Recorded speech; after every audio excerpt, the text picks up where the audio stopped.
The armed forces downplayed the presence of a Chinese tugboat near Ayungin Shoal but vowed to continue supply missions to troops stationed on BRP Sierra Madre.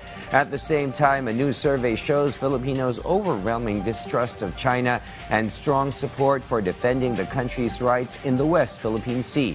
Our Patrick De Jesus reports. A PLA Navy tugboat from China was spotted since yesterday circling about 5 nautical miles from BRP Sierra Madre in Ayungin Shoal. This comes just days after China conducted drills in the area, where the China Coast Guard also deployed armed reefs and fast boats. But according to the Armed Forces of the Philippines, the presence of the tugboat is not alarming. They said it was possibly deployed in case of accidents involving Chinese vessels. While this is not a cause for alarm, it is not also a reason for us to be prepared for them to tow away BRP Sierra Madre. It will take more than a tugboat to pull out BRP Sierra Madre. Our assessment is that this is more for their own use in the event that they would need a tugboat to pull out any of the ships that would run aground in the shallow portion of Ayungin Shoal. The AFP further stressed that the BRP Sierra Madre cannot simply be removed and Filipino troops stationed there will not allow it. Firmly anchored yung BRP Sierra Madre. There are already rules of engagements and contingency plans in place for any eventuality. Kasama doon yung mga ganong gagawin ng kabilang side.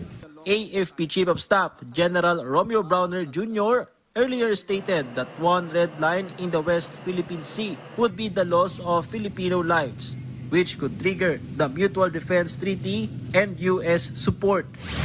Aside from the tugboat, 13 Chinese maritime militia vessels and 2 China Coast Guard ships remain in the vicinity of Ayungin Shoal, 2 nautical miles from BRP Sierra Madre. Despite the illegal presence of Chinese vessels, the AFP vowed that rotation and resupply missions will continue. The rotation and reprovisioning of our forces is a moral obligation of the leadership of the armed forces. Regardless of any threat, any coercive or aggressive action, it will be conducted.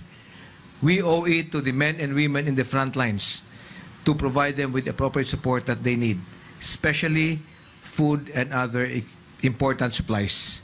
Meanwhile, a survey shows that majority of Filipinos distrust China, with many supporting the assertion of Philippine rights in the West Philippine Sea. According to the July Octa Research Survey, with 1,200 respondents, 85% said they do not trust China. 74% believe China poses the greatest threat to the Philippines, while 76% support current government measures to uphold Philippine rights in the West Philippine Sea.